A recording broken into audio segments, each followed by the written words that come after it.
Magandang gabi, Pastor. Tanong ko lang po, ano ang stand sa Seventh-day Adventist about sin? Yan yung kanyang katanungan. Ang kasalanan po ba ng tao ay ang paglabag lamang sa kautusan or may nature sin tayo na mamana? Thanks sa sagot. So ito, Pastor Caleb, yung katanungan sa atin ni Brother Ronaldo Bragat, ano? So, hindi na po natin to pahahabain pa. Dediretsuhin na po natin yung katanungan na ito. Pastor, anong masasabi mo rito? Ano ba yung stand? Kasi ang tinatanong niya ay stand ng Seventh-day Adventist patungkol sa sin. Dahil sa panahon po natin ngayon, napakarami ng mga online evangelists, napakaraming mga accounts sa social media, at kung papansinin natin, bawat platform, bawat ministry online, meron silang iba't ibang mga definition pagdating sa sin. And they claim na yung kanilang tinuturo ay stand ng Seventh-day Adventist. Ano po? So dito gusto muna naming linawin, mga kapatid, na naniniwala ang Seventh-day Adventist sa teaching ng Bible. At ang stand ng Seventh-day Adventist ay kung ano ang turo ng Bible. Kaya kapag sinabi naming Adventist teaching, Adventist stand, ito yung pinaniniwalaan namin na stand ng Biblia. Ano po? So Pastor Caleb, ano pong masasabi niyo rito sa bagay na ito? Ayan, napakaganda, Pastor, ng tanong po natin. Ano ba yung official stand ng Seventh-day Adventist Church? And kung titignan po natin ang, tulad po natin dala ngayon, Pastor, na book na What Adventists Believe, and yung tinatawag natin na libro na Handbook of SDA Theology, is, kung isa-summarize natin ang kanilang sinasabi, which is hindi naman sila nagkakabungguan. So ito po ba, ang tanong kanina ng ating kapatid ay, ito po ba ay paglabag sa kautusan lang? Or ito ba ay nature? At ang sagot ng official stand ng Seventh-day Adventist Church is yes. Pareho po. Hindi po tayo mamimili sa isa, pero pareho po na ito po ay kasalanan. Paano po natin malalaman yan? And may kita po natin sa Biblia na tayo pong lahat, of course, ang siguro alam ng karamihan, pwede po ba nating buksan ang ating mga Biblia? Pwede po makita sa ating screen ang 1 John 3:4. Ito po siguro yung pinaka-pamilyar sa atin, Pastor, bilang mga Adventist o siguro sa mga pamilyar sa turo ng Adventist Church, na lagi po ito nababanggit sa 1 John 3:4. Ito po ang sinasabi, ang sino mang gumagawa ng kasalanan ay sumasalangsang din naman sa kautusan.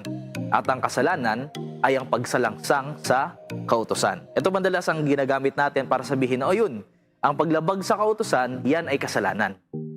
Pero marami ho sa atin nagkakamali na sinasabi sa atin na ito lang yung definition. Na sinasabi natin, minsan ginagamit pa natin ang sulat ni Mrs. White para back upan yung sinasabi na ito lang ang only definition of sin. Which is, sa sulat din naman ni Ellen White, pag may kita mo rin, meron din naman siyang sinasabi na ito rin ay nature. Ito rin ay meron tayong sinful nature.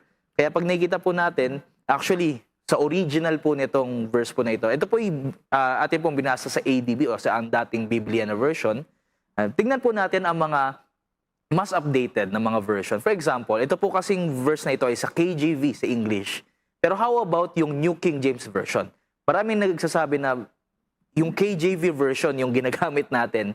Pero tingnan natin, pwede po ba natin buksan ang 1 John chapter 3 verse 4 sa New King James Version. Ito po ang sabi, whoever commits sin also commits lawlessness, and sin is lawlessness. Pansinin po natin, mga kapatid, ang paglabag ba sa kasalanan, sa kautusan ay kasalanan? Yes. Pero much deeper than this, pag nakita po natin to sa Greek, which is ito na po yung madalas na ina-adapt na rin ng mga mas bagong translation dahil ito po yung nasa original na manuscript, hindi lamang po pagsalansang o paglabag sa set of rules ang kasalanan.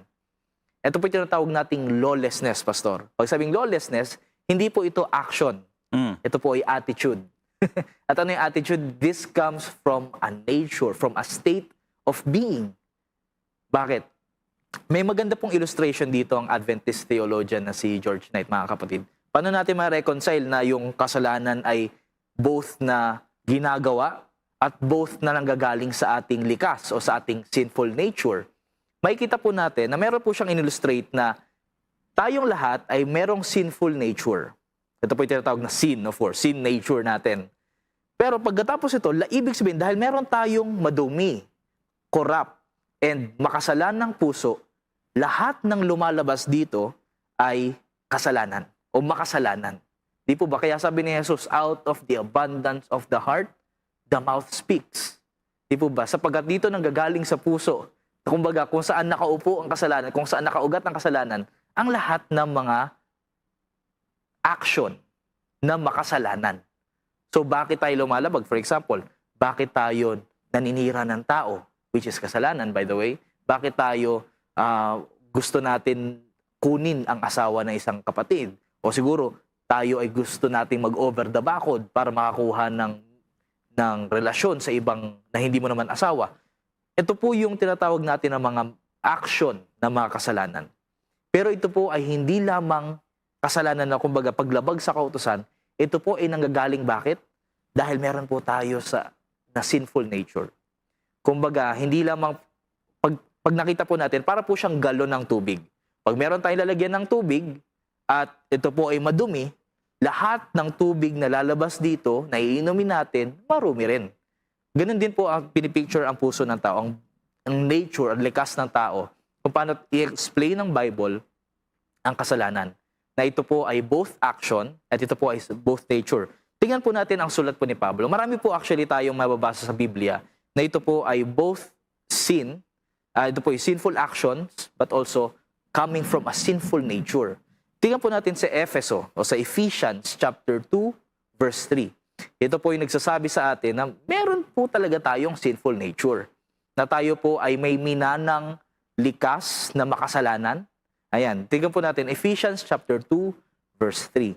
And hindi po natin sinasabi, hindi po stand ng Adventist Church by the way, bago po natin ito basahin, na meron po tayong minanang guilt sa ating magulang. Ang minana lang po natin ay mga tendency o baluktot na puso. Tendency toward sin. Ito po yung sabi sa taga-Efeso 2 verse 3. Sa gitna ng mga yaon, tayo rin naman ng mga ibang panahon ay nangabuhay sa mga kahalayan ng ating laman, na ating ginagawa ang mga pita ng laman at ng pag-iisip, at tayo nooy katutubong mga anak ng kagalitan, gaya naman ng iba. Ano po yung sinasabi niya dito? Ang sinasabi ni Pablo, lahat po tayo ay mga tinatawag ng son of, anak ng kagalitan.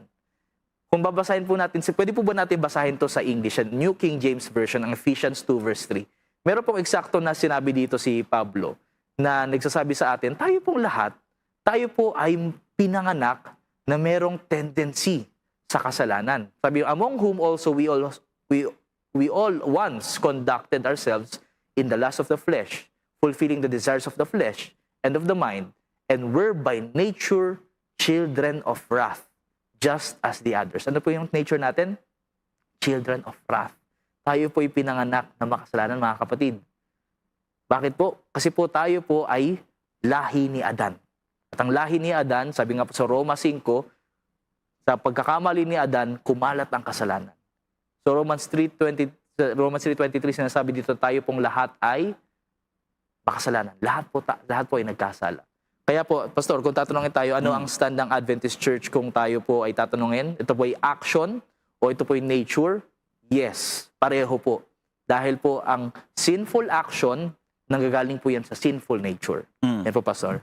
Ayan, maraming salamat Pastor Caleb sa napakagandang kasagutan. Ano? I hope po mga kapatid ay meron po kayo nakukuha dito sa mga bagay na ibinabahagi natin kasi napakaganda ng Pastor.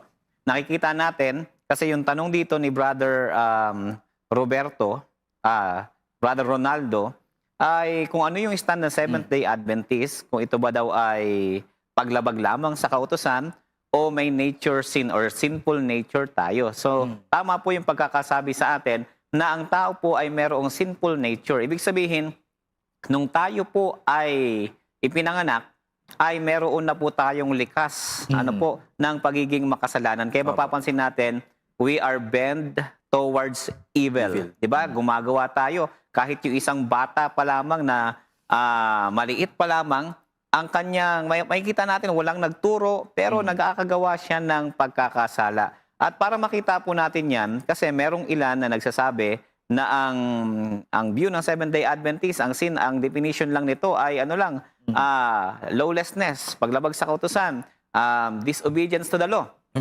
Gamit yung 1 John chapter 3 verse 4. Pero pag tinignan po natin yung atin pong stand mismo sa Seventh-day Adventist, ipapakita ko po sa inyo yung atin pong libro. Ito po yung libro ng Seventh-day Adventist. Ayan, nakikita niyo po sa inyong screen. Ito po yan. Ano po, ang nakakalungkot lang, Pastor, dahil may mga nagsasabi na ito daw po ay may daya.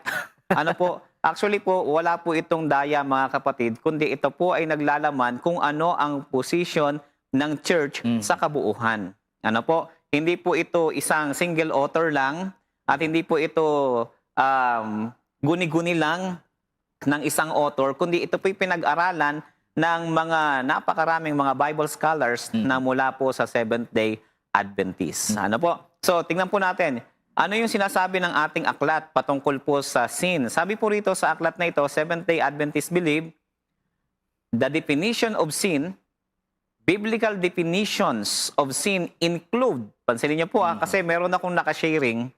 Sabi niya, isa lang ang meaning ng sin dyan. Ayan lang yung transgression of the law kasi yun daw nakalagay. Pero pansinin niyo po, sabi dyan, the biblical definitions of sin include. Pag sinabi pong definitions, Pastor Caleb, plural po ito. So more than one po yan kasi may S sa dulo. Ano yung mga kasama nun? Kasi ang sabi dyan, include the transgression of the law, 1 John chapter 3 verse 4, a failure to act by anyone who knows the good they ought to do and doesn't do it. Ito yung sin of omission. Diba? James 4 verse 17. And whatsoever is not from faith. Romans chapter 14 verse 23. Sabi pa dyan, one broad inclusive definition of sin is any deviation from the known will of God, either of neglect to do what He has specifically commanded or of doing what He has specifically forbidden. Ano, pag tinignan nga natin, may 4 dyan na definitions of sin na binabanggit sa atin. Pero kung titignan po natin sa mas malawak pang pag-aaral, ang Bible po kasi, gumamit siya ng iba't ibang mga words. Ano?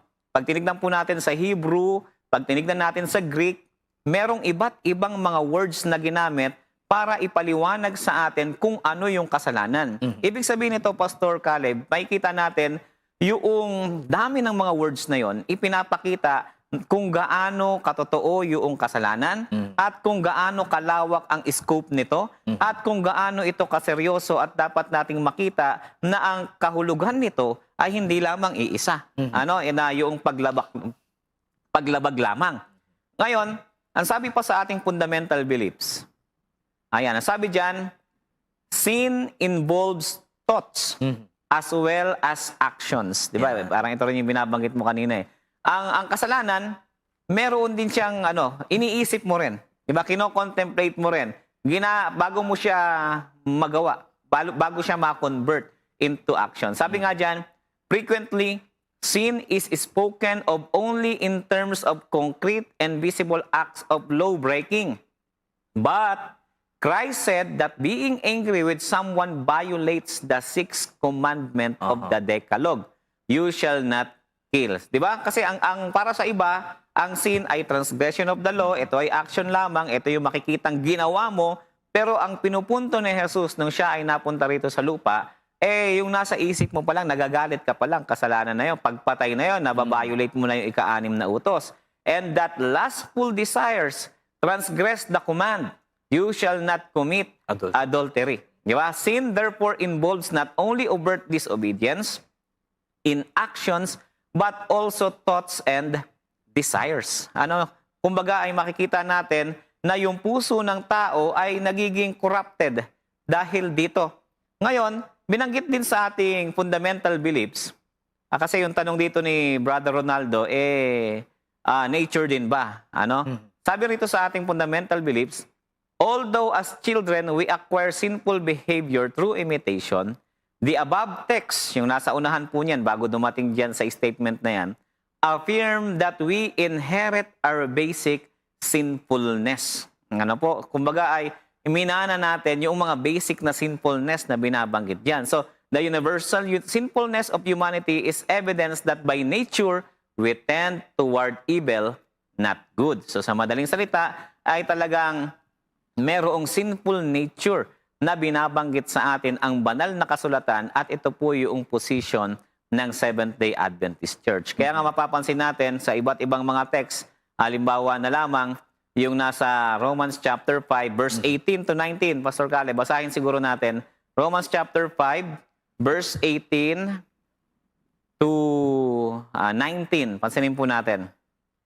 Dito ay meron tayong mapupulot na katotohanan. Sabi diyan, kaya kung paanong sa pamamagitan ng isang pagsuway ay dumating ang hatol sa lahat ng mga tao sa ipagdurusa, gayon din naman sa pamamagitan ng isang gawa ng katwiran, ang kaloob na walang bayad ay dumating sa lahat ng mga tao sa ikaaring ganap ng buhay. Diyan muna tayo sa text na yan. Balikan natin yung 18. Kung paano daw sa pamamagitan ng isang pagsuway, merong sumuway isa. Alam nating lahat na yun ay si Adan. Dumating ang hatol sa lahat ng mga tao. So ang lahat ng tao ay nahatulan dahil doon. Punta tayo sa 19. Sabi sa verse 19, sapagkat kung paanong sa pamamagitan ng pagsuway ng isang tao, ang marami ay naging mga makasalanan. Ano po? Dahil sa pagsuway ng isa, marami na ngayon yung naging mga makasalanan. So, ibig sabihin, pag tinignan nga natin to sa Greek, yung pagiging makasalanan dyan, yan po ay hindi yan active Nasa passive form po yan. Ibig sabihin, yung kanilang pagiging makasalanan ay hindi dahil sa kanilang ginawa, kundi dahil sa kanilang likas na ngayon, dahil sa pagkakasala nung isa. Kaya dito may masasabi natin doon sa tanong ni Brother Ronaldo, na ang tao ay merong sinful nature. Ano po? Kaya nga, doon din kanina, sabi nasa sa atin, ang tao ay by nature, anak ng evil, di ba? By nature, children of wrath. Di ba? By nature, children of wrath ang isang tao. Ano po? At siguro, para mas makita din natin, meron din akong mga titingnan, babasahin na ilang mga statement na Ellen G. White na kung saan ay nagpapatotoo na ang tao ay merong sinful nature. Ayan. Okay. Pansinin po natin ito. Napakita ko po sa inyo yung sabi ni Ellen White sa IHP 146, as a result of Adam's disobedience, every human being is a transgressor of the law sold under sin. Pansinin niyo po dahil sa disobedience ni Adan, lahat daw ng tao ay transgressor na ngayon. Manlalabag na ngayon. And then sabi pa ni Ellen White, but Adam failed to bear the test. And because he revolted against God's law, all his descendants have been sinners. Di ba? Lahat ng pinanganak. Lahat. Talaga. Di ba? Lahat ng kanyang descendants, lahat ng kanyang posterity ay naging makasalanan. Ano po? At meron pa nga akong ilan pang gustong makita rito na sinabi ni Ellen White. Yan, ito to. Sabi diyan, dun sa may bandang baba, Adam's sin definitely caused his posterity to be born with inherent propensities of disobedience. Ano kaya yung binabanggit sa Psalms 51 verse 5? Yes, sabi diyan, for I was born a sinner. Pinanganak na makasalanan. Yes, from the moment my mother conceived me.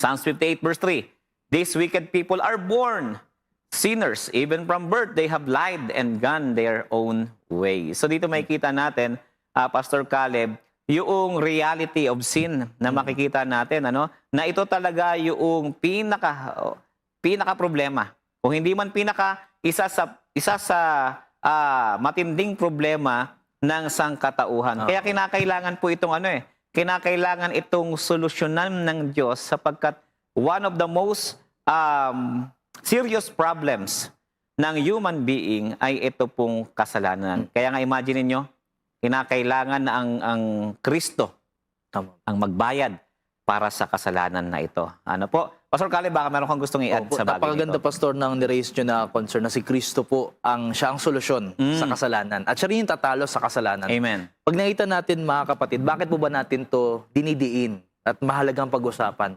Kasi po, pansinin po natin, gusto ko pong maging tapat tayo sa isa't isa at maging honest kung paano natin nakikita ang ating pagtingin sa ganitong mga bagay. Marami po kasi sa atin na kapag ang tingin lang natin sa kasalanan ay paglabag sa kautusan lamang, tapos yun ang definition natin, therefore, maapektuhan nito yung pagtingin natin sa salvation, kung paano tayo maliligtas, at sa role ni Kristo sa ating kaligtasan. For example, kung sa tingin natin na ang tao ay nagkakasala dahil sa paglabag sa kautusan, therefore, para maligtas siya, kailangan niya lang sumunod. Pag sumunod siya sa kautusan, ang role ni Jesus ay tagapagpatawad lang ng kasalanan mo kapag nagkakamali ka, or cheerleader mo lang, tagapagbigay lang ng kalakasan sa'yo para masunod yung kautusan. Para in the end, pag nasunod mo yung kautusan, punta ka sa langit, ligtas ka ngayon. Mga kapatid, hindi po ito yung gospel na binibigay sa Bible. Bakit po? Dahil hindi lang po yun yung definition ng kasalanan. Yeah. Again, ito po yung theology. Ito po yung tinatawag nating systematic theology ng lahat po ng ating paniniwala, pagtingin, pag-interpret sa kasalitan ng Panginoon, gumagawa po tayo ng bahay. At yan po yung mag-connect. At isang faulty lang na misunderstanding sa isang integral part ng theology natin, maapektuhan ng lahat. At bakit po dapat natin tayo maging careful dito sa pagka-aral nating kasalanan? Dahil po, yun nga po, naaapektuhan ang pagtingin natin sa kaligtasan at kay Kristo. At ituturo natin to sa iba, of course. Kaya po, bakit din po natin mahalaga na malaman na ang kasalanan ay hindi lamang po yan paglabag sa kautusan, kundi more than that. Di po natin sinasabi na mali yun. Tama po yun. Ang kasalanan po ay paglabag sa kautusan. Pero ito po yung nanggagaling sa nature na makasalanan, naapektuhan ng kasalanan, na tayo pong lahat ng mga tao ay infected, corrupted ng kasalanan dahil po sa pagkakasala ng ating mga magulang doon sa Garden of Eden. So therefore, kung makikita po natin, meron pong may tatlo pong dimensyon na kung isa-summarize ko lamang po ay unang-una yung legal aspect. Tayo po ay makasalanan in a legal terms, na tayo po ay lumalabag sa kautusan ng Panginoon. Pangalawa, tinatawag natin itong relational aspect, na apektuhan nito ang relasyon natin sa Diyos, sa isa't isa. Makikita natin to sa Isaiah 59 verse 2. Pwede po nating buksan ang atin pong mga Biblia. Isaiah 59 verse 2. Ayan. Ito po yung mahalaga na makita po natin. Ang kasalanan, hindi lang po siya paglabag sa kautusan. Ito rin po ay pagsira ng isang relasyon. Sabi po dito, kundi pinaghiwalay. Pag sabi pinaghiwalay, may relasyong nasira. Kundi pinaghiwalay ng inyong mga kasamaan, kayo at ang inyong Diyos. At ang inyong mga kasalanan ay siyang nagpakubli ng kanyang mukha sa inyo upang siya'y huwag makinig. Ano ibig sabihin po nun? Ang kasalanan, hindi lamang po yan sa legal na aspect, kung makasalanan ka, o ikay ligtas, kung ikaw ba ay convicted, o ikaw ba ay acquitted. Hindi po ganun lang natatapos ang pagtingin ng Panginoon sa kasalanan. Ito rin po yung may aspeto o dimensyon ng relasyon. Bakit po? Dahil po ang law of God, ang kautusan na nilalabag ng makasalanan, ito po kasi pinoprotektahan niyang relasyon. Relasyon natin sa Diyos, relasyon natin sa tao. Kapag ito'y nasira, of course, meron pong relational aspecto. And lastly, meron tinatawag na moral/spiritual aspect. Ito po yung makikita natin sa buong chapter ng Romans chapter 7. Pero bigyan po natin ng pansin ng Romans chapter 7 verse 14 to 16. Atin pong basahin. Romans chapter 7. Ayan, atin pong buksan ito. Sabi dito, sapagkat nalalaman natin na ang kautusay sa Espiritu, ngunit ako'y sa laman, na ipinagbili sa ilalim ng kasalanan. Verse 15. Sabi po dito ni Pablo, ito po'y tinitignan niya ang kanyang sarili bilang makasalanan na sumusunod sa kautusan ng Diyos. Sabi po dito, sapagkat ang ginagawa ko'y hindi ko nalalaman. Sapagkat ang hindi ko ibig, ang ginagawa ko. Datapwat ang kinapupuotan ko, yun namang ginagawa ko. Verse 16. Tignan po natin, ngunit kung ang hindi ko ibig, ang siyang ginagawa ko, ay sumasang-ayon ako na mabuti ang kautusan. Ano po yung gustong ipunta dito na Pablo? Si Pablo po dito ay naguguluhan sa kanyang sarili. Siya po ay nag-confess ng struggle niya. Bakit? Kasi alam niya na mabuti ang kautusan. Na kung mamumuhay ako ayon sa sinasabi ng kautusan, sa karakter ng Panginoon, sa pag-ibig ng Diyos, mabuti yun. Pero merong something sa akin, which is yun yung laman, the flesh, na kahit anong try kong gawin at sundin ang kautusan, hindi ko kaya. Instead, nagagawa ko yung ayaw kong gawin. Tapos yung gusto ko namang gawin, yun naman hindi ko nagagawa. Bakit? Kasi yung nature po natin, naapektuhan po talaga ang ating morality, ang ating spirituality. Kumbaga, essentially, tayo pong lahat, corrupted po tayo talaga. Kaya po, laging sinasabi sa Biblia, we are in a sinful flesh, sinful bodies. sinful nature. Ito po yun.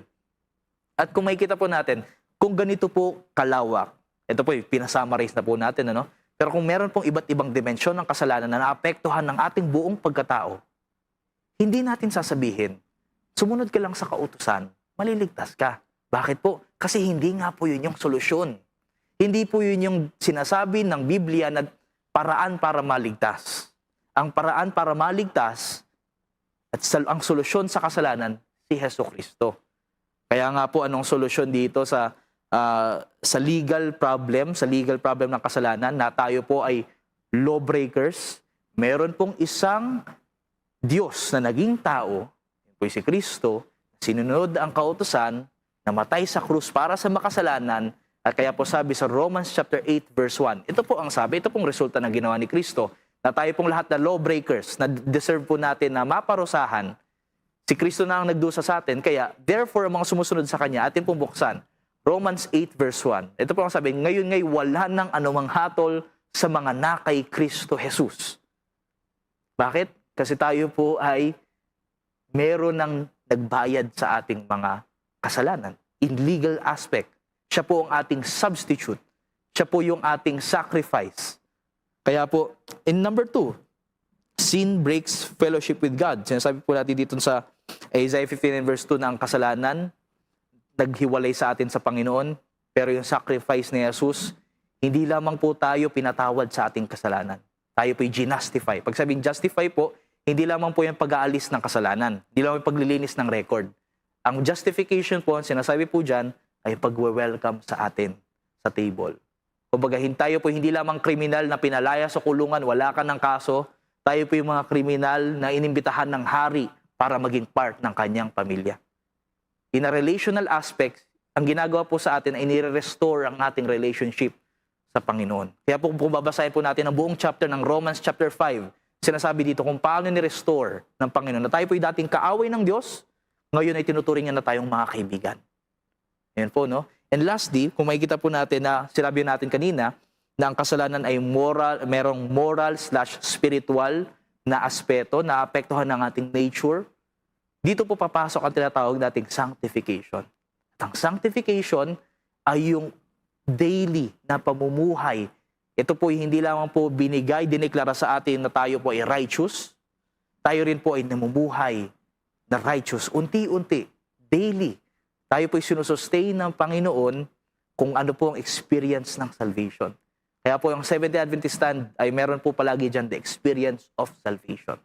Bakit po? Tinatawag nating sanctification. Na tayo po ay araw-araw pinapabanal ng Panginoon. Araw-araw tinatransform.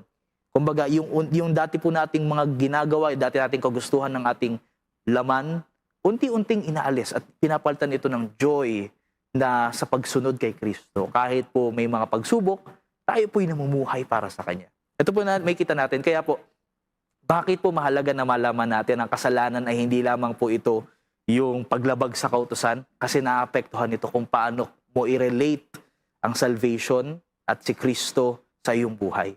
So Pastor, makikita natin dito na ito po yung nagiging problema at ganito po dapat kahalaga na matalakay po natin ito at mabigay diin sa ating mga kapatid. Ayan, maraming salamat Pastor Caleb sa iyong napakagandang mga bagay na nabanggit at pagsagot dito sa katanungan na ito. At tunay nga na napakaganda nitong topic na ito. Marami ako nakikitang mga katanungan sa atin po. At bago po natin basahin yung ilang mga katanungan pa na narito, ay batiin po muna natin yung atin pong mga kapatid na nakasubaybay po sa atin, yung hindi natin nabati kanina. Si Brother Arch Christian Roda, nanonood po siya sa atin sa YouTube. Sabi niya ay, have a blessed Tuesday evening everyone on Katotohanan and happy watching and greetings from Nobeleta, Cavite. So isang mapagpalang araw din sa iyo kapatid. Ganon din si In Lumanog Peñaredondo. Yan, magandang hapon sa lahat watching from Mandaue City, Cebu. Wow. So galing pa po siya ng Cebu. Ano po? And then sa YouTube pa rin, Adam Sac Tenioso. Sabi niya ay musta po from Italia. So umabot tayo hanggang sa iba't ibang panig ng mundo. Sa Italy, itong si Brother Adam Sac Tenioso. Yan. At ganun din, si Daniel John Castillo, sa YouTube din po ito nanonood. Ayan po. At ganun din, sino pa ba? Ayan natin kung nakakita, nabati na ba natin ang lahat? Ayan. So, sino pa ba ito? Okay, so yun po muna siguro yung ating mga babatiin at yung iba dito ay merong mga katanungan. Ano po, babasa po tayo ng tanong and then pagkatapos po nun ay sasagutin po natin. Ano po, ito yung tanong. Ayan, ang tanong dito ay ni Iron Sharpen Irons. Ayan. Ito ang tanong niya, ang pagkakaroon ng sinful nature, epekto ng ginawa ni Adan at Eva ay hindi po iyan kasalanan sa tao. Ang turo ng mga pastor na iyan ay laban sa doktrina ng SDA. Wala iyang batayan sa Biblia at walang referensya sa sulat ni Ellen G. White, kaya mali iyan. So medyo matindi at mabigat yung binanggit ni Iron Sharpens Iron. Mamaya i-sharpen po natin itong lalo. Ano po? So pero bago po natin ito sagutin, ay magbabalik po ang ating programa Ang Katotohanan makalipas lamang ang ilang mga patalastas.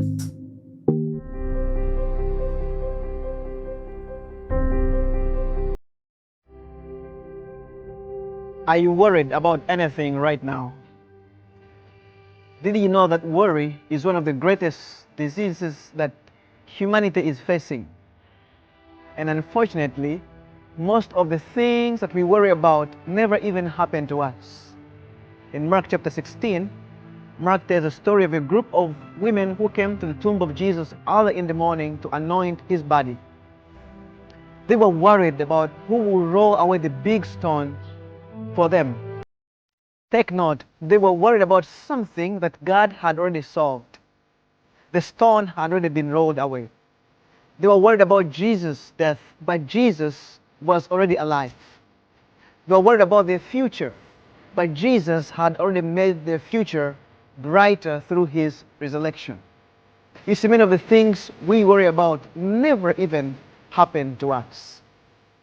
When my wife and I came to study at IOS, for the first semester we were so worried. My wife said, "You study first because we don't have enough money." I studied for the first week, but then something told me, just study together and God will provide for tomorrow.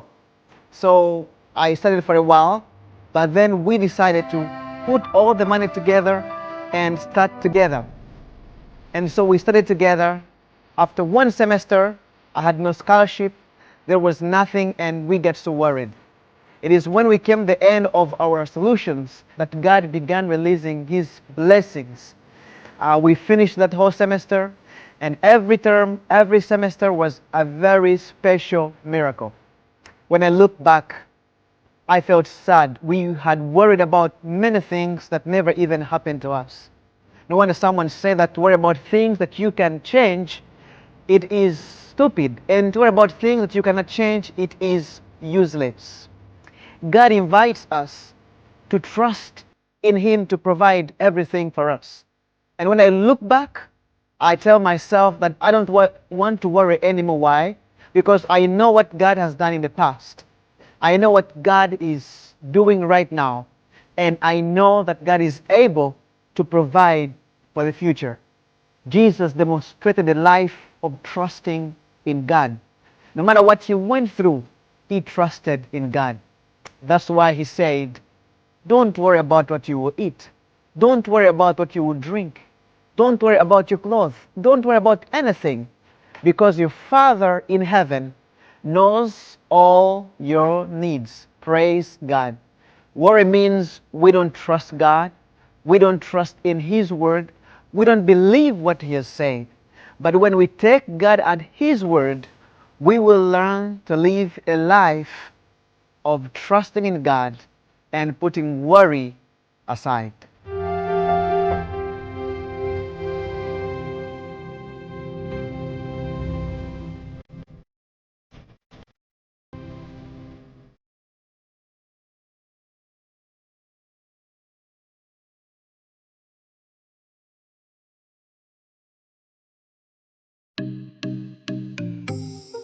ating programa, Katotohanan, at ngayon po ay atin pong sasagutin yung katanungan. Actually, dito katanungan, ito ay accusation. Ano po? Laban sa aral ng Seventh-day Adventist. Ayan, hanapin ko lang po yung katanungan kanina. Medyo mabilis. Ayan, ayan. Ang sabi ni Iron sharpens iron. Ang pagkakaroon ng sinful nature, epekto ng ginawa ni Adan at Eva ay hindi po iyan kasalanan. Sa tao, ang turo ng mga pastor na iyan ay laban sa doktrina ng SDA, wala iyang batayan sa Biblia at walang referensya sa sulat ni Ellen G. White, kaya mali iyan. Actually po, yung statement po na ito ni Iron sharpens iron ay siya pong tunay na wala pong batayan sa Biblia at wala po siyang batayan sa sulat ni Mrs. White. Gaya nga po ng binasa natin kanina, makikita po natin sa sulat ni Mrs. White na ang tao ay naging makasalanan dahil sa pagkakasala ni Adan. Pansinin po natin, ipapakita ko pong muli yung statement ni Mrs. White. Ang sabi niya rito sa Ellen White sa MS 126, 1901, but Adam failed to bear the test, and because he revolted against God's law, all his descendants have been sinners. Ano daw? Yung lahat ng kanyang descendants naging makasalanan. Ano po? Hindi ko na lamang alam po kung ano pang translation o kahulugan nitong have been sinners. Ano po kung hindi naging makasalanan yung kahulugan nito? Ano po? At isa pa, yung talata na ating ipapakita, ito naman yung sa sulat ni Mrs. White, ito naman ay sa Biblia, sabi ng Psalms 51 verse 5, "For I was born a sinner." Ayan, maliwanag naman dyan. Sinabi ni David, "Yes, from the moment my mother conceived me." So si David, ang sabi niya, I was born a sinner.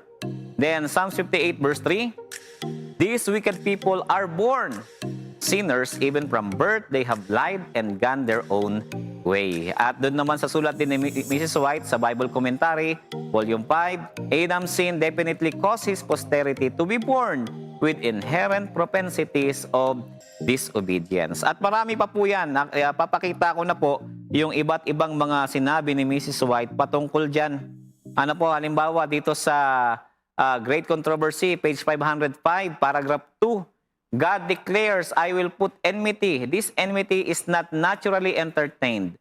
When man transgressed the divine law, his nature became evil." Ano daw po ang nangyari sa kanyang nature? Naging evil, and he was in harmony and not a variance with Satan.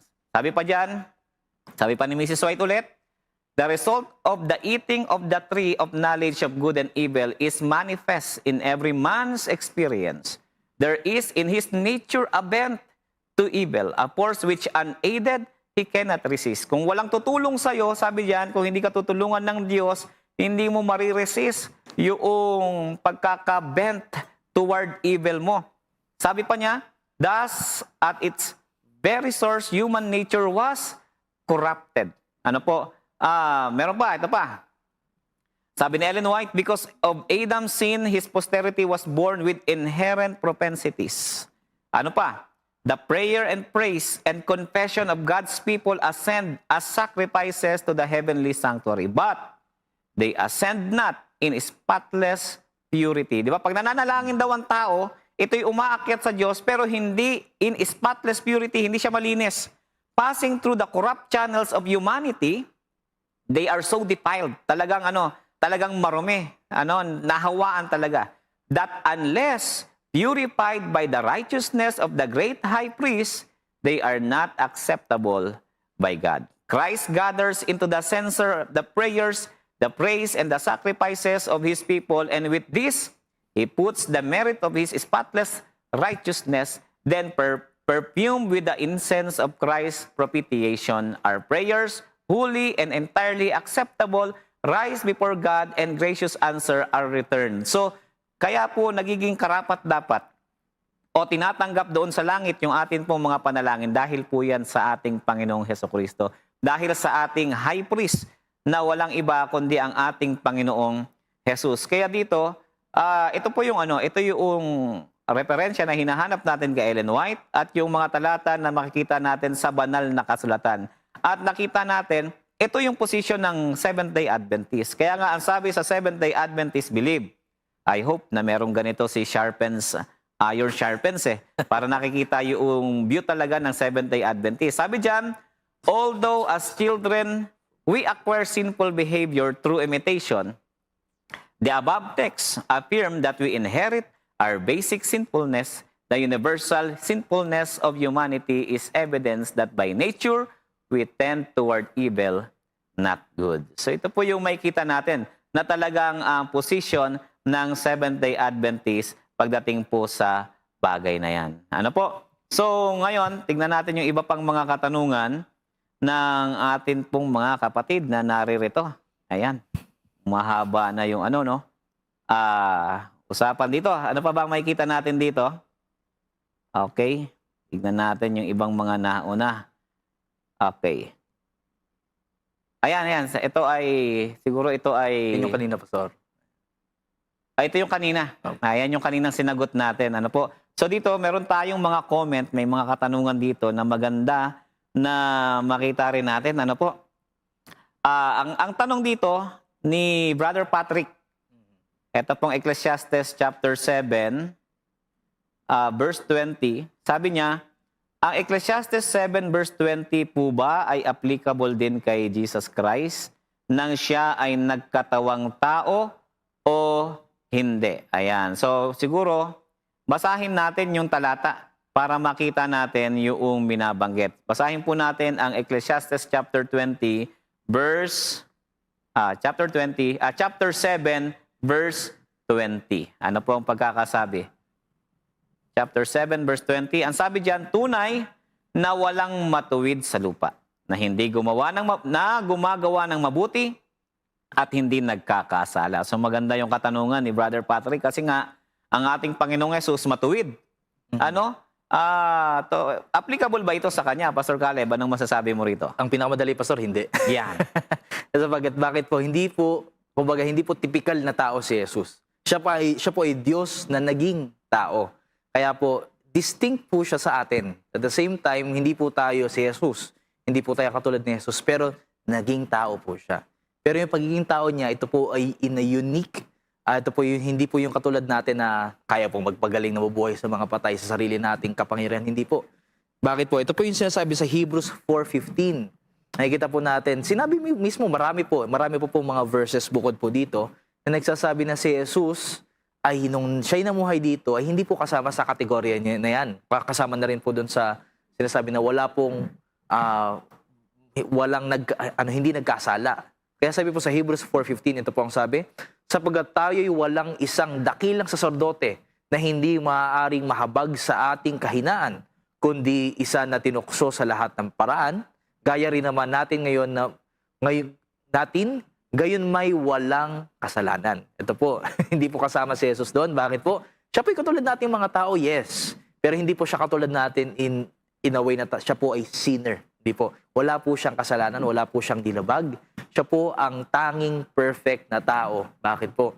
Kailangan po natin ng perfect sacrifice para bayaran ang imperfect humanity. Ang kasalanan ng imperfect humanity. So, Pastor, ito yung nakikita ko na pinakamadaling sagot. At kung gusto mo, pwede po natin, Pastor, basahan ng isa pa. Sa 1 John 3:5, isa pa po ito na verse na nagsasabi na si Jesus walang kasalanan.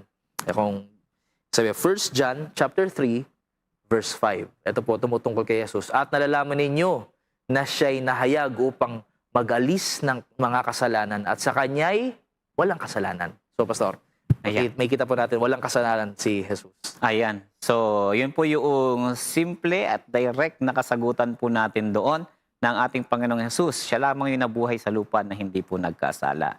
Ano po? So, tingnan pa natin. Meron pa rito isang katanungan. Ito naman ay tanong. Ito, sa tingin ko ay very interesting tong question na ito from Brother Mac Padilla. Ano? Sabi niya, dahil June na. Nga kasi ngayong June ay Pride Month, di ba? Dahil June na, tanong ko lang po, if sin na ba maging bakla kahit hindi pa nagdadamit babae o nakikipagrelasyon sa kapwa lalaki, basta bading lang na malambot ang nature, kasalanan na ba yun? Ayan. So, maganda po itong katanungan na ito and I hope and pray na ito pong tanong na ito ay tinanong out of concern doon sa atin pong mga kaibigan o nakakasalamuhan natin na mga homosexual o member ng LGBTQ+. Ano po? Una po sa lahat ay gusto po nating linawin, gaya po na binabanggit ng banal na kasulatan, na ang lahat ng tao po ay makasalanan. Walang exempted sa atin, ikaw man ay homosexual o ikaw man ay straight ka man o hindi. Ano po? Lahat tayo ay makasalanan, lahat tayo ay nangangailangan ng pagliligtas at transformation na nagmumula sa banal na espiritu. Ngayon, kung dito sa tanong kasi, ay tinutukoy dito kung malambot ka. Ayan, parang kung malambot ang nature mo, ano kasi, meron kasi tayong stereotype pagdating sa masculinity, sa pagiging lalaki. Ang stereotype natin dapat matipuno, matigas, yung boses ay talagang malaki. Pero meron din namang mga tunay na lalaki na hindi ganoon yung the way sila magsalita or kumilos. May mga kilala tayo na merong asawa pero hindi stereotype yung kanilang makikita nating karakter sa kanila. Kaya kinakailangan po nating maging maingat sa bagay na ito. Pangalawa, na caution na gusto nating makita, ano ba yung ating ibig sabihin sa pagiging bakla or maging bakla kaagad dito sa tanong na ito? Kasi kung ang tinutukoy po natin ay yung tinatawag nating homosexual orientation, iba po yun. Iba yon sa homosexual activities na binabanggit sa atin. Kasi kapag ang tinutukoy natin yung homosexual orientation o yung attraction o yung pagkakaroon ng tukso sa kapwa lalaki, hindi po siya automatically nakasalanan. Kapag siya ay natutukso pa lang. Bakit? Kasi ang kasalanan po may proseso yan. Yeah. 'Di ba? Tignan po natin sa James chapter 1, verse 14 to 15. Ito po yung binabanggit ng Biblia. James chapter 1, verse 14 to 15. Meron pong magandang sinabi ang banal na kasulatan. Ayan, sa Tagalog. Sabi diyan, kundi ang bawat tao ay natutukso pagka nahihila ng sariling masamang pita at nahihikayat. Verse 15.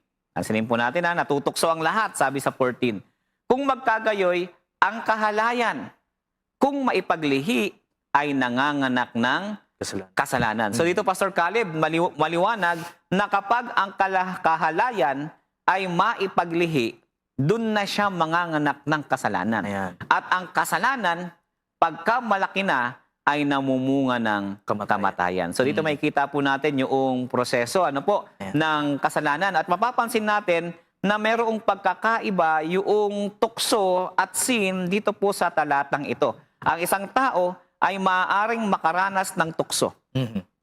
O kaya naman yung mga bagay na hindi ka nais-nais na pagnanasa sa kanyang buhay. At nagiging kasalanan ito kapag pinahintulutan, inalagaan, at isinagawa ang maling pagnanasa. Kaya nga mapapansin po natin sa Romans chapter 1, verse 26 to 27, doon diniscuss ni Paul na yung mga lalaki at yung babae pinalitan yung nature na dapat ay ginagawa nila, pumapatol na ngayon sa kapareho nilang ng sex. Lalaki sa lalaki, babae sa babae. Yun yung kinukondina ng Bible, yung homosexual activities na ginagawa. Kaya throughout the Bible, from Old Testament to New Testament, yun yung makikita nating kinokondemn talaga ng banal na kasulatan. Pero yung mga taong may struggle, sila po'y nangangailangan ng patnubay ng ating Panginoon upang ma-overcome yung tukso na kagaya po nito. Pastor Caleb, baka meron kang gustong ibahagi. Napakaganda, Pastor, na napapag-usapan din po natin. Timely, lalo na medyo na po ngayon,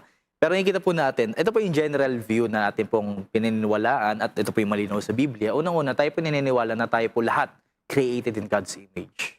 Pero at the same time, we are created in God's image. Meron po tayong dignity, meron po tayong kahalagahan sa mata ng Panginoon. Tayo pa rin po lahat ay makasalanan. Tayo man po ay may same-sex attraction o tayo heterosexual. Hindi po sinasabi sa Biblia, Pastor, na mas banal ang heterosexual kaysa sa homosexual. Pareho po silang makasalanan. Para yung heterosexual, mas lantaran pa nga po ang kasalanan madalas sa pakikipag-cheat sa asawa or something like that. Same lang po tayo, mga kapatid. Lahat po tayo, mga kasalanan, na nangangailangan ng grace ng Panginoon, ng awa ng Diyos. Kaya po may kita din po natin sa Biblia, lahat po pantay-pantay na mahal din po tayo ng Diyos. So yun po, doon po tayo mag-start. At the same time, siguro mas maganda po, Pastor, na tanong bukod sa makasalanan ba itong ganitong bagay or that is, paano po ba tayo makaka-minister sa kanila? Mm. Sa tingin ko po, yun yung mas mahalagang usapin. Sapagkat napakaganda na po, napakarami ng usapin. Kasalanan ba maging bakla? Kasalanan ba mag-akto ng bakla? O maging, kumbaga, malambot o matigas ang isang lalaki o isang babae? Yes, kumbaga, magandang pag-usapan yan. Pero kung hindi po mauwi ito sa paano natin sila madadirect kay Kristo, wala rin po yan. Kaya po mga kapatid, ito po, ang mas magandang tanong po sa atin is, ano po ba ang ginagawa natin bilang mga Kristiyano, bilang mga reflectors of God's love, para maipakita sa kanila na, uy, merong nagmamahal sa'yo. Merong kung ano man ang judgment sa'yo ng tao, judgment sa'yo sa sarili mo, o kung paano ka man tignan ng society mo, paano natin papapakilala sa taong yon? Si Kristo. Amen. Ayan po, Pastor, may maganda siguro pong paalala sa atin po mga kapatid. Tsaka Pastor Caleb, ito yung nakakalungkot kong minsan, lalo na sa napakaraming mga mangangaral ngayon, napakabilis nilang ituro yung kasalanan ng isang tao, pero wala namang alternative na gustong gawin to reach out yung mga tao na yon Exactly. na naroroon sa ganong klase ng sitwasyon. Sa halip na ating ituro, ito kasalanan yung ginagawa mo. Ang tanong po, dapat ang ating isipin mga kapatid, paano ko ba siya maaabot? Paano ko ba maipapakilala si Kristo? Baka napakarami nating puna, pero wala naman pala tayong effort na ginagawa para Totoo makuha sila. Ano? Kaya pag tinignan niyo po ang Bible mga kapatid, yung mga taong homosexual, yung kanilang orientation, pati yung mga taong nakagawa ng ganitong klase ng mga activities, may pag-asa sa ating Panginoon. Tama. Ano po, sila po ay subject pa rin doon sa salvation ng ating Panginoon. Tingnan po natin yung nasa aklat ng unang Korinto 6. Ang talata po nito ay umpisahan po natin sa talatang 9. Yan. Hanggang 11 po ito. Siguro basahin natin sa MBB. Magandang Balita Biblia. Ayan. MBB. 1 Corinthians chapter 6, verse 9. Ayan. Sabi po rito, hindi ba ninyo alam na ang mga makasalanan ay walang bahagi sa kaharian ng Diyos? Ito pa, binabanggit na sa atin. Yung mga makasalanan, Pastor Caleb, huwag ninyong dayain ang inyong sarili, ang mga nakikiapid. Ayan, mga nakikiapid, hindi daw papasok yan sa langit. Sumasamba sa Diyos-Diyosan, nangangalunya, nakikipagtalik sa kapwa lalaki o kapwa babae. Ayan na po yung homosexual activities. Ano pa? Magnanakaw, sakim, naglalasing, nanlalait ng kapwa o nandaraya ay walang bahagi sa kaharian ng Diyos. Verse 11. Tignan niyo po yung 11. Ganyan ang ilan sa inyo noon. Amen. Di ba? Amen. Nakita po natin mga kapatid, yung kanilang buhay dati nasa kasalanan. Ang ilan sa kanila ay nakikiapid pa nga. Di ba? Sa kapwa nila lalaki at kapwa babae. Ganyan ang ilan sa inyo noon. Subalit, kayo'y pinatawad na. Ano sabi? Pinatawad na sa inyong mga kasalanan. Ginawa na kayong banal ng Diyos. Hindi lang pinatawad, Pastor Caleb. Binanal pa sila ng Diyos. Pinawalang sala na rin kayo sa pangalan ng Panginoong Jesucristo at sa pamamagitan ng Espiritu ng ating Diyos. Kita niyo po, involved dito yung tatlong persona eh. Pinatawad ng Diyos. Binanal ng Diyos. Pinawalang sala ni Kristo at sa pamamagitan ng Espiritu ng ating Diyos. Amen. Kaya maraming salamat din doon sa nag-brought up ng ganitong klase ng katanungan. Po, at least napapakinggan natin at magkakaroon tayo ng ideya kung paano ba natin sila i-reach out. Totoo po. Yung mga taong ito. Po? Ngayon, ay siguro dakuan natin yung iba pang mga katanungan ng atin pong mga manonood. Ayan. So sabi rito, siguro ay sagutin natin itong ilang mga katanungan. Hanapin pa natin yung kanilang mga katanungan. At sabi rito ay eto, ni Asher Casabuena. Ayan. Ang tanong niya, pakita natin yung kanyang tanong. Tanong lang po. Romans chapter 3 verse 20. Sabi diyan, it's the law who introduced sin by transgressing it. Kung sin is also by nature, paano po ini-introduce ng nature natin ang sin? Napakagandang katanungan na po ito na itinanong sa atin ni Brother Asher Casabuena. Pero bago po natin to sagutin, magbabalik po ang ating programa makalipas lamang ang ilang mga paalala. Hi, I'm Dr. Hord Enriquez. I'm an ear, nose, and throat consultant here at Adventist Medical Center, Manila. Today, I'm going to share about proper care of the ear. The ear is as our sense organ concerned with hearing and balance. And there is this misconception by many that we have to clean our ears regularly and always.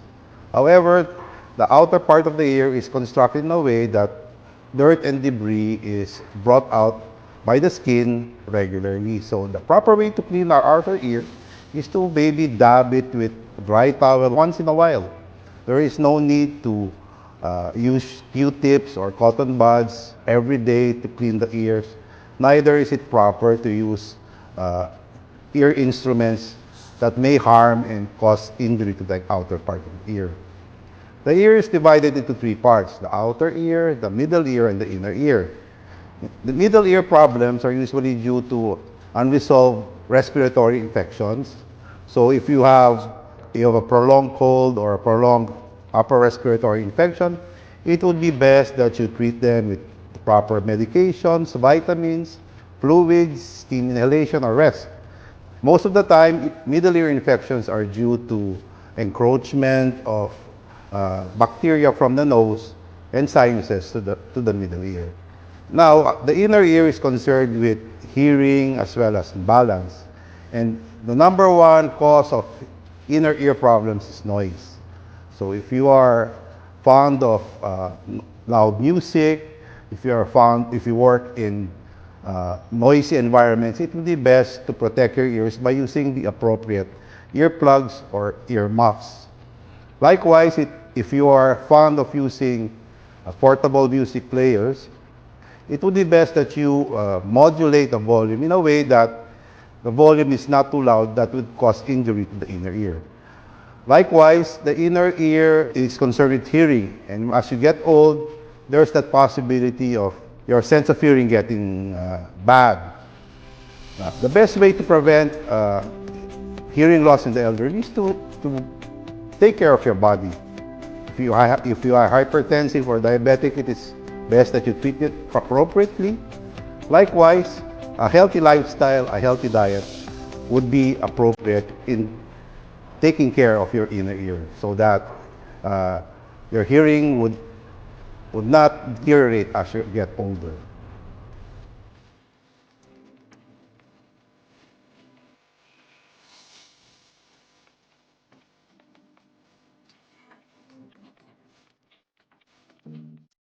Nagbabalik po ang ating programa, Katotohanan, at ngayon po ay atin pong babalikan at sasagutin yung katanungan na atin pong nakita kanina. Nagmula po ito kay Brother Asher. So basahin po natin muli ang kanyang katanungan. Tanong lang po, sabi sa Romans chapter 3 verse 20, it's the law who introduced sin by transgressing it. Kung sin is also by nature, paano po ini-introduce ng nature natin ang sin? So napakaganda ng katanungan ni Brother Asher Casabuena. So basahin po muna natin ang Romans chapter 3 verse 20 bago po natin ito sagutin. Romans 3 verse 20. Ano po ang sinasabi sa talatang ito? Ayan. Okay po. So antayin lang po natin mga kapatid para maganda yung nakikita natin yung binabanggit. Ayan. Sabi po rito, walang taong mapapawalang sala sa paningin ng Diyos sa pamamagitan ng pagsunod sa kautusan. Dahil ang gawain ng kautusan ay ang ipamuka sa tao na siya'y nagkasala. So, basahin natin sa ibang translation, sa ADB, sa ang dating Biblia, para makita natin yung punto. Sapagkat sa pamamagitan ng mga gawa ng kautusan, ay walang laman na aariing ganap sa paningin niya. Sapagkat sa pamamagitan ng kautusan, ay ang pagkakilala ng kasalanan. So binabanggit po ng talata na ang kautusan ang nagpapakilala ng kasalanan. So Pastor Caleb, anong masasabi mo rito sa katanungan ni Brother Asher? Ayan, maraming salamat po Brother Asher sa magandang tanong. Actually, yung makikita po natin, meron pong again, ito po lagi po natin ginawa, may assumption sa tanong, Pastor. Ang assumption is na paghihiwalay natin ang nature sa action, sa kautusan. Ito po hindi po magkakahiwalay. Again, ito po yung pagkakasabi natin kanina na ang kasalanan, ito po hindi lamang sinful acts, mga kapatid, no, paglabag sa kautusan. Ang paglabag sa kautusan, nanggagaling po yan sa sinful nature na ang state po natin is lumaglabag, rumebelde na talaga sa Panginoon. At dahil meron tayong ganong tendency, ang ginagawa natin, lumalabag na tayo. Ang ginagawa ng kautusan, mga kapatid, pinamumuka. Maganda, Pastor, yung MBB kanina, magandang balita Biblia, pinamumuka niya sa atin na, hoy, itong standard ng pag-ibig ng Diyos, hindi mo naaabot. Bakit? Kasi nga, makasalanan ka, nagkasala ka, nilabag mo. Bakit? Kasi makasalanan ka. Yun talaga ang ginagawa mo eh. Pero gusto lang ipakita sa atin ng kautusan na dito ka nagkamali. Para po siyang salamin. Kaya ang sagot dito, Pastor, para mas maintindihan, ano bang purpose ng kautusan kung ganun? Hindi po ang sinful nature natin magsasabi. Ang sinful nature, yun na ho tayo, yun na po yung state natin, yun na po yung kalagayan natin. Ang kautusan po, ang ginagawa po niyan, siya po ang nagpapamukha sa atin. And same context po, kung binasa po natin Romans 3:20, basahin po natin yung previous verse sa Romans 3:19. Dito po in-explain ni Pablo, ano bang role ng kautusan? Ano ba ang kanyang ginagawa sa atin? At kung tayo po ay, kumbaga tayo nag-aaral ng Sabbath School lesson natin, ito po yung last week natin na napag-aralan. Sabi dito, ngayon ay nalalaman natin na ang anumang sinasabi ng kautusan, yaon ay sinasabi na nga sa ilalim ng kautusan upang matikom ang bawat bibig at ang buong sanlibutan ay mapasa ilalim ng hatol ng Diyos. Gusto ko po yung translation ng MBB, ang magandang balita Biblia. Mas mababaw na language para mas maging direkta. Ang ginagawa, again, sinasabi po ni Pablo dito, hindi po ang nature na nagdidikta sa atin kung tayo po ay nagkamali. Ang ginagawa po ng nature natin, nagkakamali na talaga. Pero kailangan po ng standard para ipakita sa atin, ng salamin, ika nga, para makita kung gaano tayo karumi. Ayan po, sabi dito sa magandang balita Biblia, Romans 3:19, alam natin na anumang sinasabi ng kautusan ay sinasabi sa mga nasasakop nito upang walang maidahilan ang sinuman. Wala tayong mag-excuse. Kahit nang nakakaalam ng kautusan at hindi nakakaalam ng kautusan, tayo pa rin ay guilty. Kaya po, at dahil dito ay mananagot ang lahat sa Diyos. Tayo pong lahat ay makasalanan, mga kapatid. Pero of course, ang pagkaalam natin sa kautusan, ito mismo ang nagsasabi sa atin na, huy, dito ka nagkamali. Mas palawakin po natin ito sa Romans chapter 7, verse 7. Dito po binigyan ng example ni Pablo kung paano po ito nangyayari. Romans chapter 7, verse 7. Ito po, ano? Ang ibig sabihin, sabi dito, ang ibig bang sabihin nito ay ang kautusan ay masama? Hindi. Hindi po masama ang kautusan, mga kapatid. Sabi dito, kaya lamang, kung hindi dahil sa kautusan, ay hindi ko sana nalaman kung ano ang kasalanan. Ano po ang instrument ng Panginoon para gisingin tayo? Makita sa atin na, uy, makasalanan ako. May something na mali sa akin. Kailangan ko ng solusyon sa aking problema dahil may problema sa akin. Ano pong ginagamit instrumento? Ang kautusan. Pinapakita ang ating kondisyon. Kumbaga sa salamin, pinapakita sa atin kung saan tayo, kung saan tayo nagkukulang. So pagpatuloy po natin ang basa. Ayan po, no? Balik po tayo sa screen. Sabi dito, hindi ko sana nalaman kung ano ang pag-iimbot, kung hindi sana sinabi ng kautusan, huwag mong pagnasaang maangkin ang pag-aari ng iba. So ito po yung example nun, mga kapatid. So dito po na, Pastor, nakita natin na magkakonekta po sila lahat. Pero hindi po sila pwede natin na paghiwalayin dahil ito po ay nakita po natin sa banal na kasulatan. Ayan. Maraming salamat, Pastor Caleb. So malinaw po, mga kapatid, na kasi yung tanong, paano ini-introduce ng nature natin yung kasalanan? Parang ganun kasi yung kung ang kautusan ang nag-i-introduce ng kasalanan. Pero gaya nga po na binabanggit dun mismo sa talatang yon, yung kasalanan yung kautusan ang nagpapakilala kung ano yung kasalanan. Ibig sabihin, gaya ng binasa ni Pastor Caleb sa Romans 7 verse 7, sabi ni Paul, hindi ko sana nalaman kung ano yung covetousness, kung hindi sinabi sa akin ng kautusan na kung ano yung covetousness, kung ano yung coveting, ibig sabihin nun. So ibig sabihin lamang nito, yung kautusan, mga kapatid, ipinapakilala sa atin na yung ginagawa natin, yun yung specific sin na nalalabag natin sa kautusan. Ngayon, ano naman yung nature natin? Pag sinabi nating nature o yung sinful nature na binabanggit sa Biblia, meron kang killing, sa paggawa ng kasalanan. Sa madaling salita, yung puso mo corrupted. Kaya nga, ang sabi po rito sa talata, sa aklat po ng Mateo, basahin po natin. Mark na lang, sa Mark. Mark 7 verse 21 hanggang 23.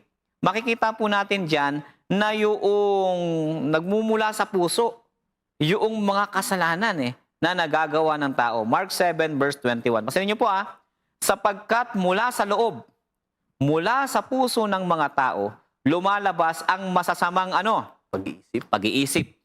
Hindi lang pag-iisip yan mga kapatid. Pakikiapid. Ano yan? Action na yan. Ang mga pagnanakaw, pagpatay sa kapwa-tao, mga pangangalon niya. Ano pa? Verse 22. Kasakiman, kasamaan, pagdaraya, kalibugan, matang masama, kapusungan, kapalaluan, kamangmangan. 23. Ano pa ang sabi diyan? Lahat ng masasamang bagay na ito ay sa loob nagsisipanggaling at nangakakahawa sa tao. So anong meron sa sinful nature? Inilalabas nito through action kung ano yung nasa desire ng puso ng isang tao. Kaya pag nalabas na ito sa action, ang gagawin ng kautusan, ipapakilala sa iyo ito yung kasalanan na nagagawa mo. Kaya hindi po natin po pwedeng sabihin na ang kasalanan action lang. Kasi ano yung proseso na nangyayari sa isip mo? Saan nanggagaling yung bagay na yon kung action lang? Di ba? Yun yung mga bagay na dapat ay atin pong makita at isaalang-alang ng mga katotohanan sa banal na kasulatan. So bago po tayo magpatuloy, ay batiin pa po natin yung iba nating mga kapatid na sumusubaybay po sa atin. Gaya ni Brother Jeffrey Gandesa. Ito ay nanonood po sa atin sa Facebook. Sabi niya ay good evening po. Good evening din sa iyo kapatid. At ganun din, meron ako nakita kanina na nagpapabati rin sa atin. Ito to. Magandang hapon po from Oriental Mindoro. Si Brother Ruel Ramos Dimailig. Ayan, nanonood po siya from Oriental Mindoro. And then, Sino pa ba? Okay. Tingnan natin kung meron pa. Siyempre, binabati natin yung ating mga commentators ba tawag dito? Mga nagko-comment sa atin sa Facebook. Ayan, sila Chot G. Pitalino, Brother Jesse Gonzalez, Mardem, ayan. Tapos sino pa ba? Si Iron Sharpens Iron. Sabi nga dito ni Iron Sharpens Iron. Gagawan daw niya po ng video reaction yung argumento na ito. Ayan, para daw malaman na mali. Actually po, nini-discourage ko kayong wag nang panoorin yon mga kapatid sapagkat the way na makikita naman natin yung argument ay talagang hindi po ito papasa sa standard ng biblical interpretation o yung tinatawag nating hermeneutics. Dito makikita natin na mukhang hindi nga po talaga alam or nabasa itong atin pong Seventh-day Adventist fundamental beliefs. Kasi kung nagbabasa po at kung ito po totoong Adventist, sa tingin ko isusuportahan at gagamitin kung ano yung official na position ng Seventh-day Adventist. So ngayon, ay tuloy-tuloy po tayo mga kapatid kasi marami yung nagtatanong dito sa atin sa atin pong Facebook Ito, meron tanong dito.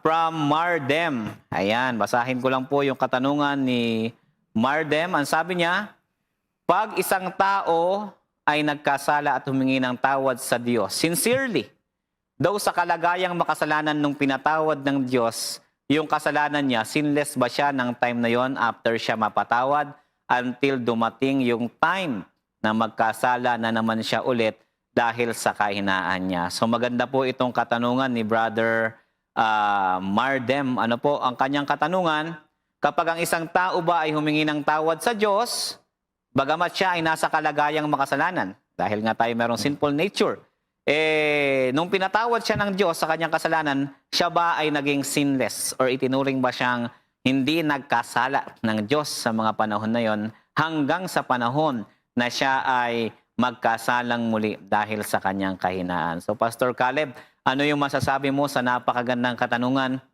ni Brother Mardem? Ayan, napakagandang tanong po, Pastor. At kumbaga ngayon po ay isa po itong concern marami sa ating mga kapatid na kumbaga since ang kailangan kong gawin ay humingi ng tawad at lagi namang nagkakasala, every time na humingi ako ng tawad, wala pong masama doon. At dapat po tayong every time lumalapit sa Panginoon para magkumpisal, para po tayo ay i-open ang ating sarili, mag-repent sa ating mga kasalanan. Sapagkat, mga kapatid, ang tanong kanina ay, sinless na ba siya noon at that time? Depende ho kung paano niyo po i-define ang sinless. Mga sinless na, kumbaga yung wala na talaga absolute sinless, hindi po. Na kumbaga na tayo po na nasa state na siya na hindi na siya magkakasala, hindi po ganon. Pero in terms of clean slate, clean record, yes. Tayo po ay, kapag the moment na tayo po ay humingi ng tawad, tayo po i-render ng Panginoon na nilinis na sa ating mga kasalanan. Atin pong buksan ang ating mga Biblia sa unang Juan, sa 1 John chapter 1, verse 9. Ito po yung pwede ho nating panghawakan, ano? Sabi nga po na kanina, kapag humingi tayo ng tawad sincerely. At dapat ho talaga, sincere ho tayo sa paghingi ng tawad. Ano, sa Panginoon. Sa 1 John chapter 1, verse 9. Sabi dito, kung pinapahayag natin ang ating mga kasalanan ay tapat at banal siya na tayo'y patatawarin sa ating mga kasalanan at tayo'y lilinisin sa lahat ng kalikuan. Mga kapatid, tayo po, the moment na tayo po'y lumapit sa Panginoon, tayo po'y humingi ng tawad, tayo po'y nililinis niya. Kaya po, pero at the same time, hindi po ibig sabihin nun na wala na tayong tendency na magkasala, na hindi na tayo magkakasala. Of course, tayo po ay mabubuhal. Tayo po ay madadapa. Kaya po, ito po yung sabi ni Juan sa same letter niya, sa 1 John 2, verse 1. Sa sunod po na chapter nito, 1 John chapter 2, verse 1. Ito po yung encouragement niya sa mga kapatid. Sapagkat ito mga kapatid, ito nag-struggle din. Tulad natin ngayon, pareho tayong tao na nag-struggle sa kasalanan. Ito pong encouragement ni Juan. Sabi dito, "Mumunti kong mga anak, ang mga bagay na ito ay sinusulat ko sa inyo upang huwag kayong magkasala. At kung ang sino man ay magkasala, ay may tagapamagitan tayo sa Ama, si Jesucristo na matuwid." Mga kapatid, ito pong gusto ko pong maging malinaw po sa atin, na sa atin pong pagsunod kay Kristo, hindi po diyan ang sagot is kung gaano ba tayo kagaling mag-pray o kung gaano tayo karaming mag-pray o magkumpisal o mag-repent. Hindi po yun yung importanteng question. Ang importanteng question na dapat natin tanongin sa ating sarili, kapag ba ako'y nagkasala, kumakapit ba ako sa righteousness ni Kristo, sa kanyang ginagawang pagliligtas sa akin, o hindi? Ganun lang po yun eh. Kasi kung hindi tayo kumakapit sa kanya, kanina tayo kumakapit sa sarili nating gawa, sa sarili nating kagalingang magpatawad, mag-perform, magsumunod. Kapag doon na tayo kumakapit, sino ang tagapagligtas mo? Ikaw. Pero kung kay Kristo, sa kanyang biyaya, sa kanyang pangako, tayo humahawak kapag tayo ay nadadapa, tayo po ay nanghihina. At yun po yung ginagawa nating hugutan ng ating kalakasan. Wala ho tayong kakatakot. Kaya po alam niyo po, Pastor, naalala ko po yung sabi ni Martin Luther. Sabi niya, pag tumitingin ako sa aking sarili, wala akong makitang anong dahilan para ako'y iligtas ng Panginoon. Wala akong makitang dahilan para mapunta sa langit o maligtas niya. Pero sabi niya, pero pag tumitingin ako kay Kristo, wala akong makitang anumang dahilan para ako ay hindi maligtas. So maganda, Pastor, saan ba nakatingin ang ating pananampalataya? Amen. Saan ba nakaangkla? Saan ba nakaugat? Kung sa performance natin, sa kagalingan natin, ang bunga niyan, mga kapatid, kayabangan. Manlilit at tayo po ay self-righteous. Pero kapag kay Kristo, humility and at the same time, confidence. Dahil tayo po ay nakakapit sa kanyang pangako. Pastor. Ayan. Maraming salamat, Pastor Caleb, sa iyong napakagandang kasagutan. Ano po? Kaya nga dun sa binasa po ni Pastor Caleb kanina, kung napansin niyo po yung 1 John 1, verse 9, ibalik po siguro natin yung text. Napakaganda po yung talata eh. Kasi ang sabi doon, kung ipahahayag natin ang ating mga kasalanan, siya ay tapat at banal na tayo'y patatawarin sa ating mga kasalanan. Sabi po dyan, patatawarin tayo. Hindi lang tayo patatawarin, Pastor. Tayo'y lilinisin Amen. sa lahat ng mga kalikuan. Ano po? Kaya at that very moment, ang tao po na pinatawad ay siguro in that sense, relatively, ang tao ay sinless in a sense na yung kanyang mga kasalanan, yung kanyang record, pinatawad at nilinis ng dugo ng atin pong Panginoong Heso Kristo. Ano po? At yun yung kagandahan nun. Kaya nga dito, meron din akong gustong isang basahin from Fundamental Beliefs ng Seventh-day Adventist. Ayan. So, pansinin po natin. Sabi po dyan, through justification by faith in Christ, His righteousness is imputed to us. Kumbaga, ibinihis sa atin. We are right with God because Christ our substitute. God, Paul said, made Him who knew no sin to be sin for us, that we might become the righteousness of God in Him. So, pansinin niyo po sa 2 Corinthians 5:21, tayo ay naging katuwiran ng Diyos kay Kristo. Ano po? Dahil sa Kanya. As repentant sinners, tayo yun, we experience full and complete pardon. Amen. We are reconciled to God. Diba? Napakaganda, no? Yan yung posisyon ng Seventh-day Adventist, mga kapatid, na tayo po ay nakatanggap ng full and complete pardon. Once na tayo po ay lumapit sa ating Panginoon. Hindi yan sasabihin ng Diyos, sige, patawarin kita, pero partial lang muna. Dapat magawa mo lahat ng mga to. Hindi po yan ganon. Once na ikaw ay lumapit, ang Diyos ay banal, ang Diyos ay tapat, na ikaw, tayong lahat, ay papatawarin sa ating mga kasalanan, sa ating pong mga kalikuan. So ngayon, dakuan pa po natin yung ibang mga katanungan na naririto. Ano po, marami yung mga katanungan natin ngayon at nakakatuwa dahil very active yung atin pong chat ngayon. Ano po? Okay, may tanong pa ba rito na hindi pa natin nakita? Tulungan po tayo ng ating mga nasa ano po. Pwede niyo po kaming tulungan na hanapin. Ayan.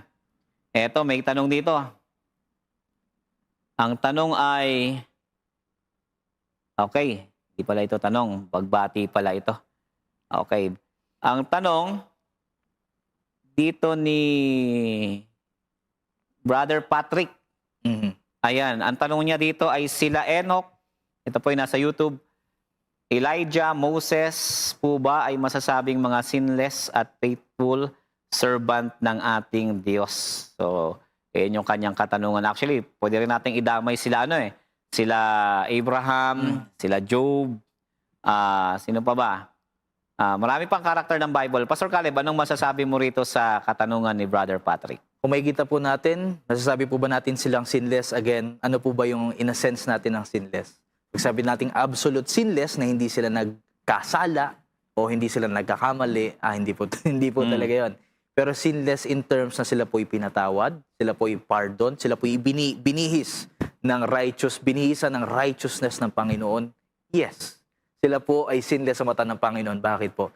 Sapagkat hindi po sila dinala. Lahat po itong tatlong binanggit ng ating kapatid ay, sa pagkaintindi ho natin sa Biblia, ay ibininala ng Panginoon, kinuha ng Panginoon para makasama niya sa kanyang bayan. Pero ito po'y hindi dahil sa sila po ay, ito pong patayan nito ay sila po'y matuwid. Si Moses ho'y nagkasala, pumatay ho yan ng tao. Siya po'y mainitan ng ulo. Si Elijah, siya po'y nanghihina. Si Enoch, parang doon sa time ni Methuselah, doon lang siya nagtino ng buhay. Kung magkikita natin, itong mga tao po ito ay imperfect. Pero ang testament po sa kwento ho nila, sa Old Testament pa lang, contrary sa mga turo ng ilang mga denominasyon, sa mga kaibigan nating mga dispensationalist, na ang tayo pong lahat, simula pa ng una pong makasalanan hanggang sa huli, tayo pong lahat ay hindi po iniligtas dahil sa sarili nating gawa, kagalingan o pagsunod o katuwiran. Hindi po. Tayo lamang po ay nag-respond at naliligtas doon sa ginawa na awa, grace sa atin ng Panginoon. Kaya po, ito po yung atin makikita na kung sila po ba sinless, in a sinless na pardon, binihis ng Panginoon, na-justify po sila, yes. Pero hindi po yung sinless na wala po sila na nagawang pagkakasala. So sana po naging malinaw sa atin.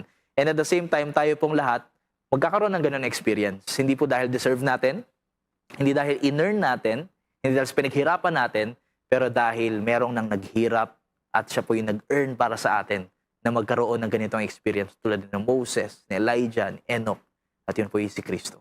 At kung sa Kanya lang, siya po ang daan sa kaligtasan. Siya po yung ating panghawakan.